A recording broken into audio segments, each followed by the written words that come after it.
High, welcome back to my YouTube channel. আমার YouTube চ্যানেলে তোমাদের সবাইকে স্বাগতম জানাই। অনার্স তৃতীয় বর্ষের পরীক্ষার অলরেডি শুরু হয়ে গেছে। তো আজকে আমি ম্যানেজমেন্ট ডিপার্টমেন্টের অর্গানাইজেশন বিহেভিয়ার সাবজেক্টের টোটাল 100 মার্কের নিয়ে কথা বলবো। আশা করি এর ভেতর থেকে তোমাদের কমন আসবে। আমি সচরাচর ক বিভাগের প্রশ্ন উত্তর সহকারে দিয়ে থাকি, কিন্তু সময় স্বল্পতার জন্য আমি তা করতে এই জন্য আমি ক বিভাগের এখানে বোর্ড উল্লেখ করে দিয়েছি, কত থেকে কত পড়লে তোমাদের কমন আসার সম্ভাবনা থাকবে। তো সেটা হচ্ছে 2015 থেকে 2019 সাল, এটা পড়লেই কমন পাবে। আর এই ভিডিওর ডেসক্রিপশন বক্সে আমার মার্কেটিং ডিপার্টমেন্টের এই সাবজেক্টের একটি দেওয়া আছে ভিডিও, সেই লিঙ্ক দেওয়া থাকবে। সেখান থেকে ক বিভাগের প্রশ্ন তোমরা কালেক্ট করতে পারবে।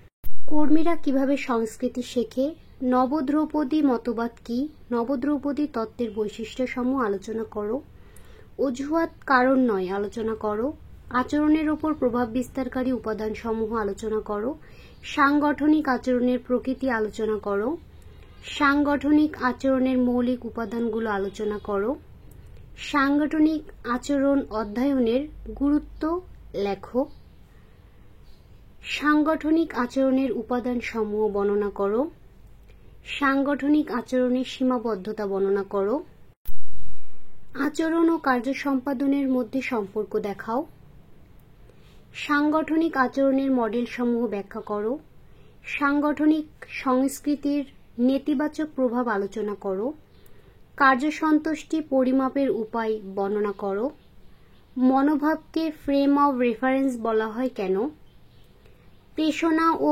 উৎপাদনশীলতার মধ্যে সম্পর্ক নির্ণয় করো, শিক্ষণ ও প্রশিক্ষণের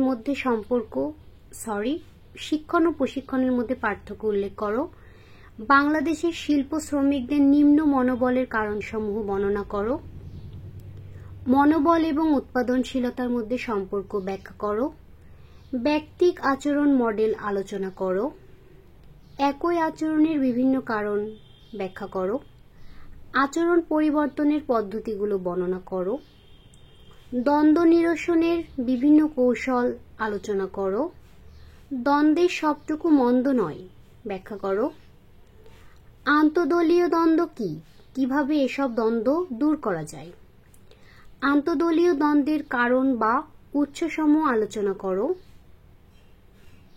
সাংগঠনিক দ্বন্দ্ব কি, সাংগঠনিক দ্বন্দ্বের উৎসসমূহ আলোচনা করো, অভিক্ষার উদ্দেশ্য বর্ণনা করো। ভিডিও শেষে একটি টিপস বলবো।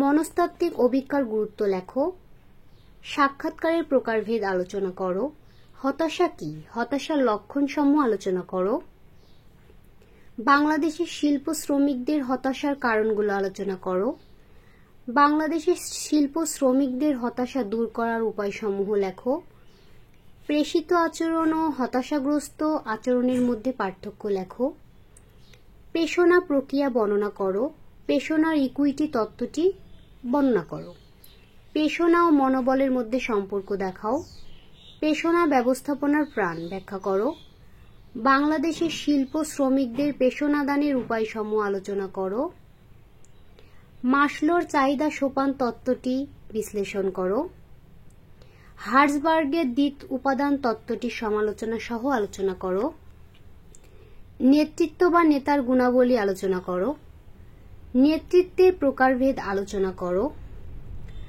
লাগামহীন নেতৃত্বের সমস্যাবলী আলোচনা করো, গণতান্ত্রিক ও স্বৈরতান্ত্রিক নেতৃত্বের মধ্যে সম্পর্ক দেখাও, সমালোচনা সহ নেতৃত্বের গুণভিত্তিক তত্ত্বটি আলোচনা করো, নেতা জন্মগ্রহণ না করে